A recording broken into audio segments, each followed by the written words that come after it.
कभी सुना एम्बेसी में, एक मिनट सुनो, एम्बेसी में जब एम्बेसी के लोग मिलते हैं वो किस लिए मिलते हैं? वो मिलते हैं ओहो तो बस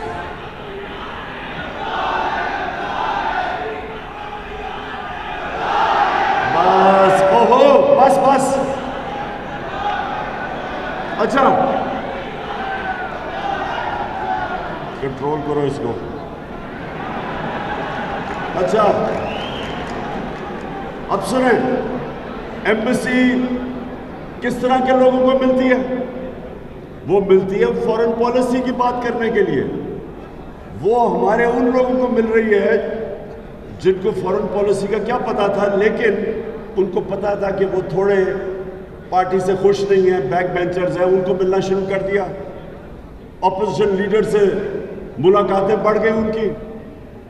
और फिर एक America under secretary of state जिसका नाम डोनाल्ड लू था, वो हमारे एम्बेसडर को मिलता है वॉशिंगटन में 7 मार्च को।